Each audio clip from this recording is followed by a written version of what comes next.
Olá, bem-vindo ao programa Momento da Graça, que é também o nome do nosso canal no YouTube. Mas é um programa da Primeira Igreja Batista e nós estamos estudando no meio da semana sempre personagens da Bíblia durante esse ano de 2020.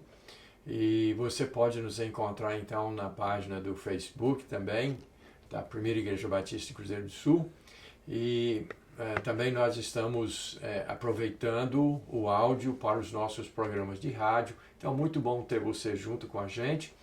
E hoje nós vamos quebrar um pouquinho a sequência dos personagens bíblicos e vamos estar falando sobre vários personagens bíblicos numa só lição dessa vez, mas porque nós queremos de uma certa maneira atualizar os membros da igreja e interessados sobre como nós estamos, o que é que nós podemos esperar nesse período ainda para as igrejas, pelo menos, de quarentena. Tendo falado isso daí, deixa eu lhe perguntar, como é que você está? Como é que você está indo?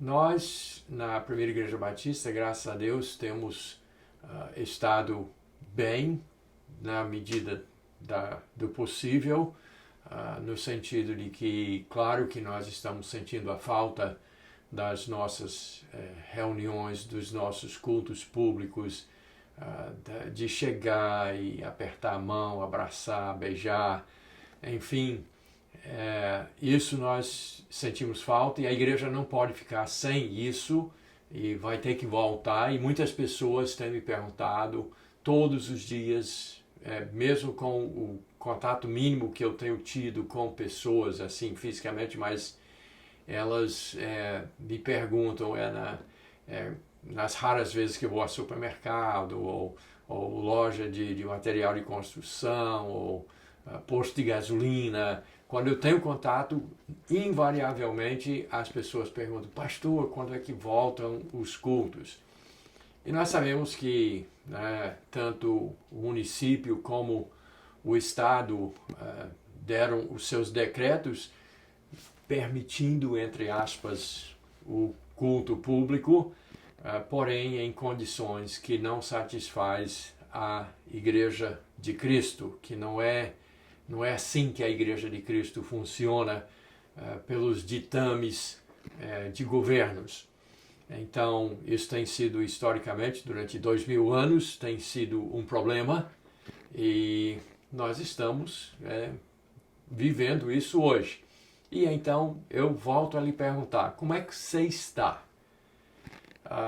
Muita gente naturalmente reclama, e não é para menos, a gente sabe que é muito ruim. Minha esposa, por exemplo, passou 3 meses sem sair de casa. Sai só no quintal para pegar um sol, uma vitamina D, mas não tem saído para quase nunca para canto nenhum. E ela tem o artesanato e tal, e ela se ocupa e vive uma vida de utilidade, dando também apoio e sustento para o meu ministério, porque eu continuo trabalhando muito. Mas muita gente está chateada. Nós sabemos que com essa coisa do lockdown tem acontecido pouco resultado no controle do vírus, mas no mundo inteiro está aumentando dramaticamente o número de suicídios. E deixa eu só abrir um parêntese aqui para dizer que as crianças estão sendo afetadas negativamente por essa quarentena, e só que elas estão sofrendo muito com essa questão de suicídio, fecha parêntese, mas também tem a questão de overdose de drogas, aumentou muito. Violência doméstica aumentou muito. Então, os governantes, isso aqui não é uma crítica, mas fazem o que pensam que é melhor para ver a questão, ficam focalizados na questão do vírus, mas talvez, e é duvidoso que essa quarentena tenha realmente surtido um efeito positivo. No máximo, talvez tenha ficado neutro, mas pelo outro lado, pipoca suicídio, overdose, violência doméstica e outros males que inclusive ceifam vidas, talvez em números iguais ou maiores. E certamente as outras doenças que não têm sido tratadas por causa de toda a atenção para o vírus.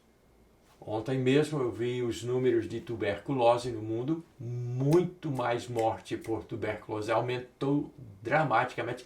Morte por malária aumentou muito, e nós sabemos que dengue é um fato na nossa região.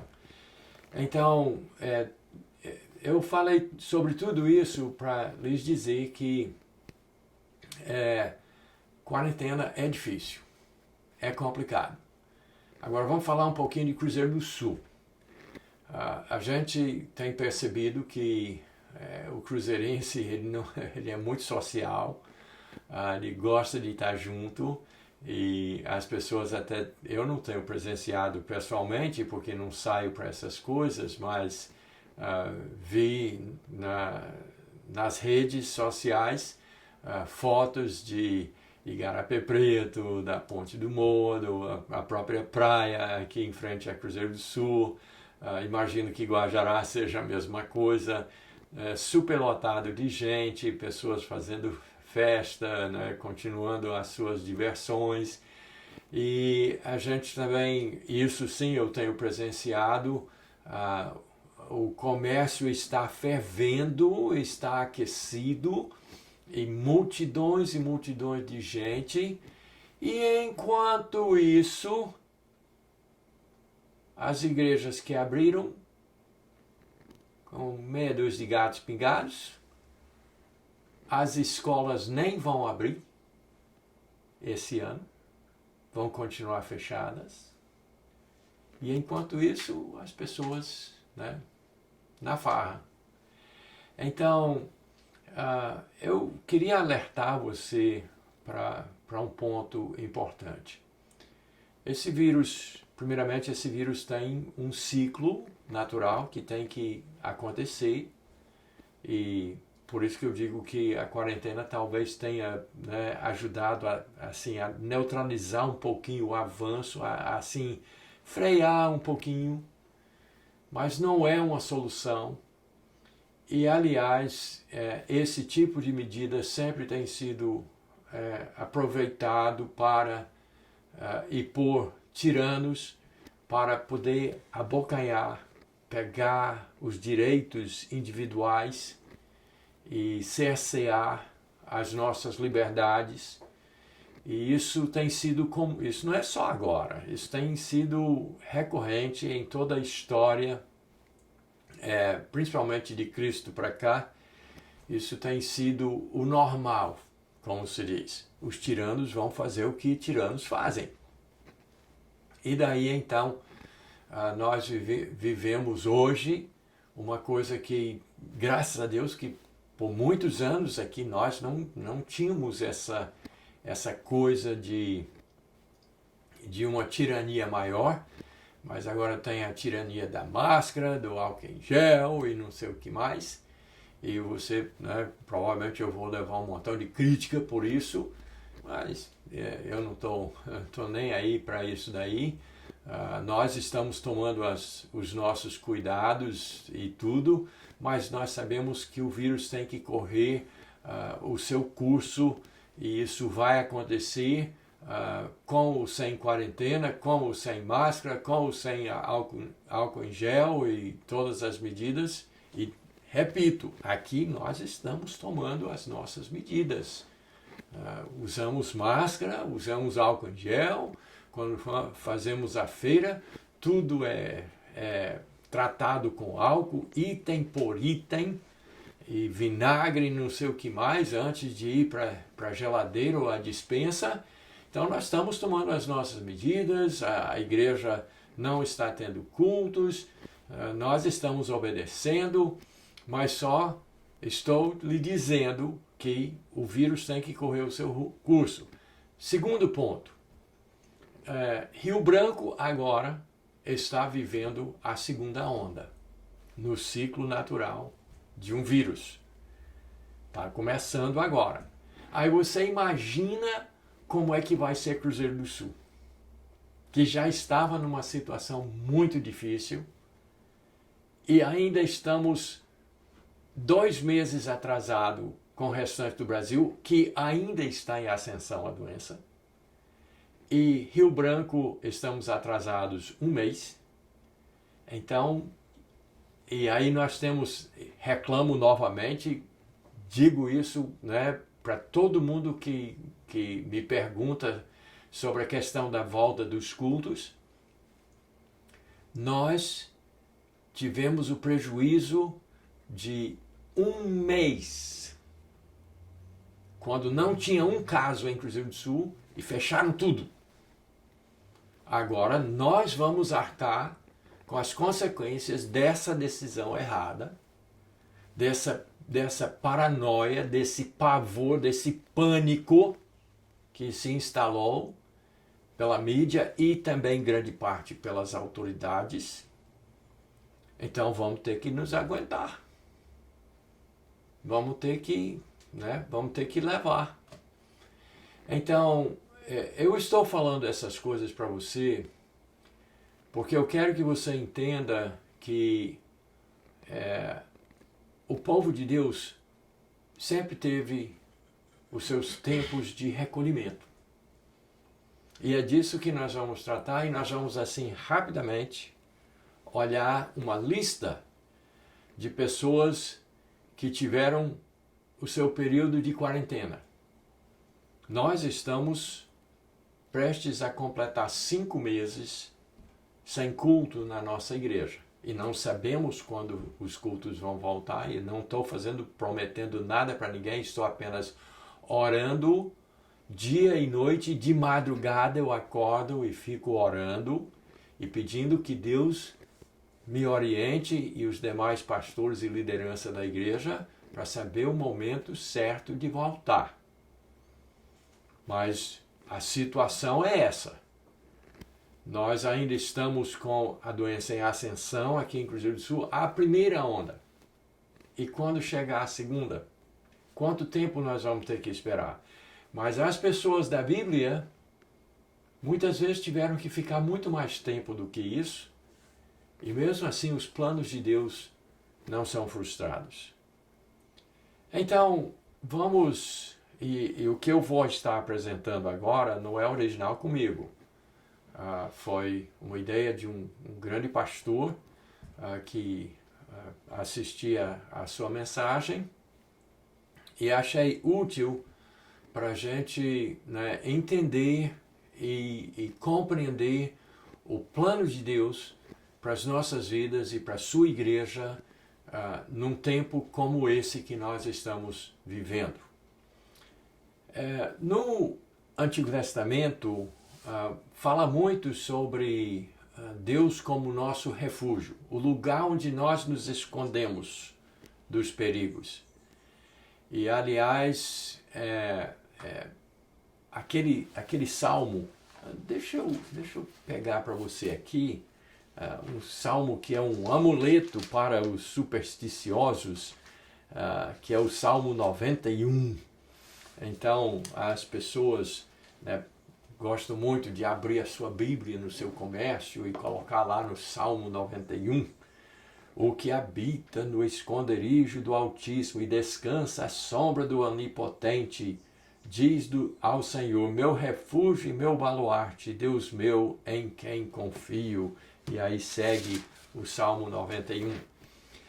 A gente fica, às vezes eu como pastor e pregador, Eu tenho até um pouco de dificuldade de usar o Salmo 91 porque as pessoas usam, como eu disse, como uma coisa supersticiosa. Ah, se eu tiver com o Salmo 91, o meu comércio está protegido. A minha vida está protegida. Eu estou no refúgio, eu estou escondendo-me na sombra do Altíssimo, do Onipotente. Né? Então, a gente fica até com um pouco de receio de citar um verso desses. Mas a Bíblia fala muito sobre Deus ser o nosso refúgio, o lugar para onde nós nos escondemos quando o mundo desaba ao nosso redor. E o Filho de Deus, ele precisa fazer isso mesmo. A sua quarentena tem que ser no Senhor. Você precisa entender que tem uns momentos que o próprio Filho de Deus, o cristão, tem que se recolher em Deus. Tem que se esconder em Deus. Ter Ele como a sua proteção. E a Bíblia, então, está repleta de exemplos disso. Mas, como eu não quero usar o Salmo 91, eu queria ler para vocês um verso bem desconhecido, 2 versos, aliás. Então, vamos ler aqui um texto diferente do Salmo 91. Aqui em Isaías, capítulo 25, os versos 4 e 5, nós temos a Bíblia falando de Deus como refúgio. Porque foste a fortaleza do pobre e a fortaleza do necessitado, na sua angústia, refúgio contra a tempestade e contra o calor, porque dos tiranos o bufo é como a tempestade contra o muro, como o calor em lugar seco.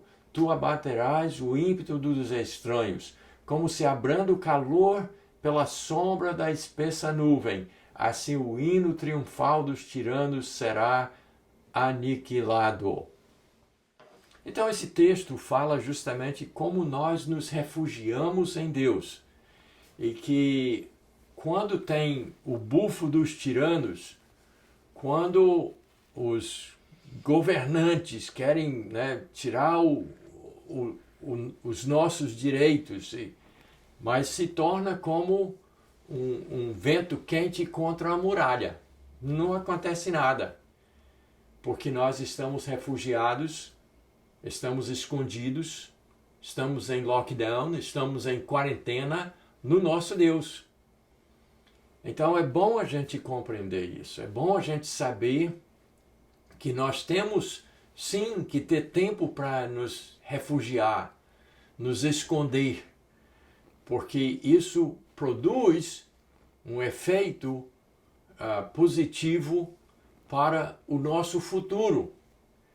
E então vamos à sequência de personagens da Bíblia que estiveram recolhidos por períodos às vezes longos, mas quando saíram do outro lado, as vitórias foram muito grandes. E nós temos uma tendência de concentrar no negativo no dia de hoje, nesse cerceamento dos nossos direitos, das nossas liberdades, de assim nos aprofundar, nos atolar, como se diz, nesse momento ruim de recolhimento, e não perceber que tem um Deus no trono, que está nos protegendo, e que quando isso passar, nós podemos ter uma grande vitória. Então vamos lá, vamos à lista. Noé e sua família foram recolhidos na arca e passaram meses e meses e meses. E enquanto isso, o mundo todo pereceu. Mas quando finalmente Noé desceu da arca no Monte Arará e seus 3 filhos e as suas esposas tiveram filhos, se geraram todas as nações da terra que nós conhecemos hoje. Então Noé ficou recolhido, ele ficou em quarentena, ele não podia sair. Ele tinha que ficar dentro da arca. senão não teria a sua salvação. Mas quando ele e seus filhos desceram, eles proliferaram e se tornou um mundo novo, já livre inclusive de muita corrupção que havia antes, e eles tiveram o privilégio de começar tudo de novo e ter como popular o mundo com pessoas, né, como Deus queria que fosse. Mas quem fez isso, quem protegeu, quem foi o refúgio, foi Deus. Abraão, o primeiro judeu, ele teve que sair da sua terra e foi para um lugar distante e ficou durante um bom tempo em Harã, recolhido, esperando o momento certo de sair e avançar. E quando chegou finalmente, depois desse recolhimento, depois dessa quarentena, como se diz, em Harã, quando chegou na terra prometida em Canaã, teve o filho da promessa. E desse filho se tornou uma nação muito grande, que existe até hoje, que é Israel, um povo abençoado por Deus, um povo, né, que hoje, cheio de prêmio Nobel, mais do que, né, quase todas as nações da terra, e é uma nação pequena em número até hoje, que sofreu muitas coisas, mas de Abraão e da sua, né, do seu isolamento da sua terra natal, da sua quarentena em Harã, se tornou uma grande nação. Aí nós temos o caso de Jacó, que ficou, né, longe, que foi para uma terra distante, mas lá casou e foi quem, né, fez com que existisse a nação chamada Israel, porque o seu nome foi mudado para Israel por Deus, e ele então teve 12 filhos, e esses 12 filhos, desse seu isolamento, dessa sua saída, desse seu exílio lá numa terra estranha, mas ele voltou cheio de filhos e se tornou essa grande nação que é Israel. Um dos seus descendentes, José, foi exilado no Egito. Seus irmãos o venderam como escravo. Ele foi para lá. Foi bem sucedido depois, né? Teve um lance onde ele foi jogado numa prisão, numa masmorra.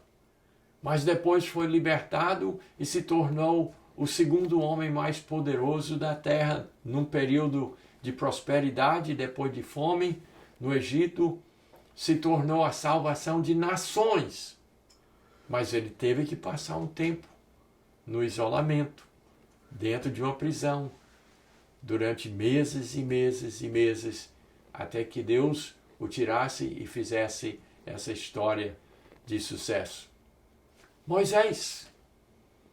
Moisés foi adotado pela filha de Faraó e se tornou um príncipe durante 40 anos, mas depois aconteceu um lance que ele teve que fugir e passou 40 anos isolado no deserto.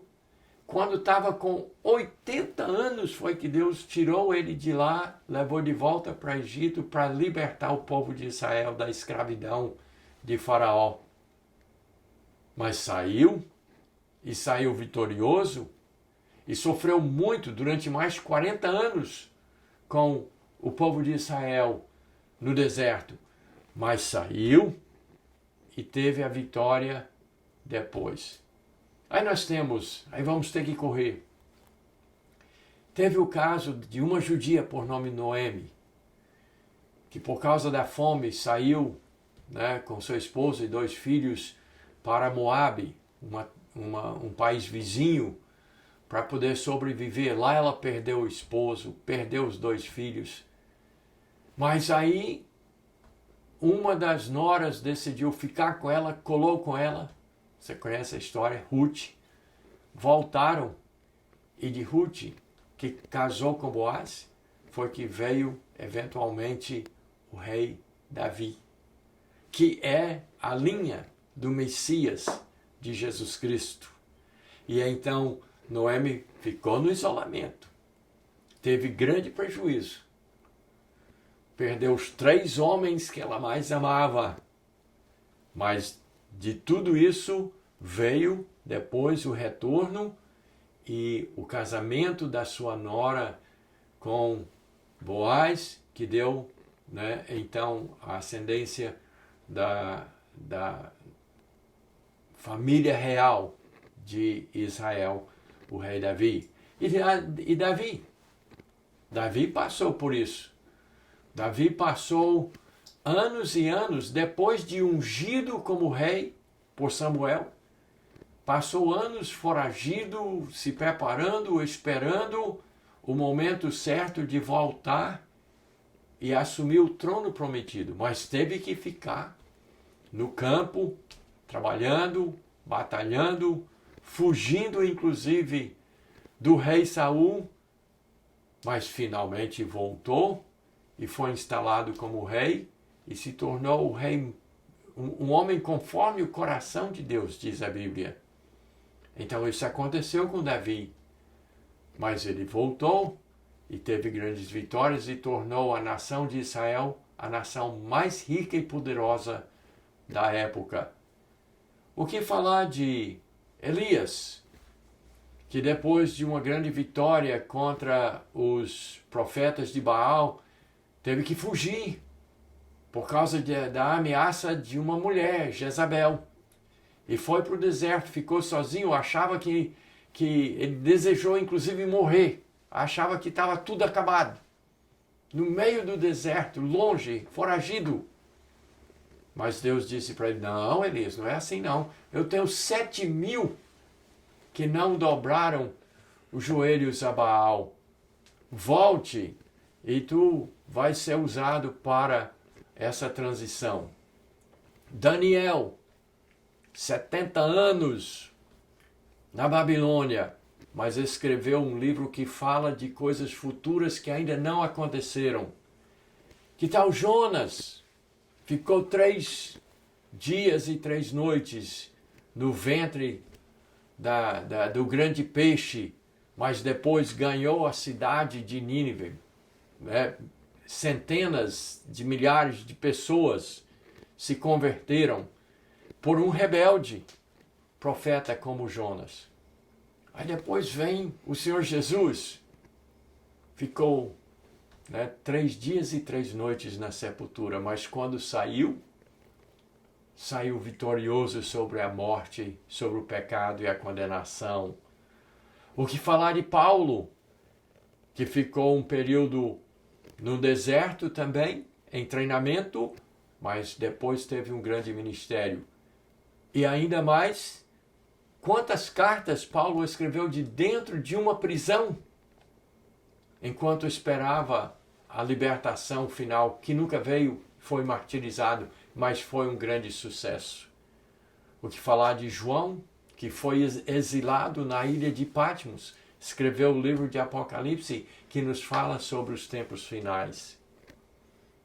E sem falar ainda da igreja de Jesus Cristo, que passou 1000 anos em isolamento entre o ano 500 e 1500 da reforma, chamada Reforma Protestante, passou 1000 anos perseguido por outra igreja e pelos governos, pelo Estado. Passou 1000 anos em isolamento, em quarentena, como se diz. E milhares e milhões de pessoas morreram perseguidas, mas saímos e tivemos a vitória. Então não perca o ânimo. O que é 5 meses? O que é 5 meses de isolamento? Nós vamos ter a vitória. Nós vamos sair do outro lado. E vamos ver o que Deus vai fazer quando a gente voltar. Então, paciência. E que Deus seja o seu alento e o seu refúgio. Deus abençoe você e até o nosso próximo encontro.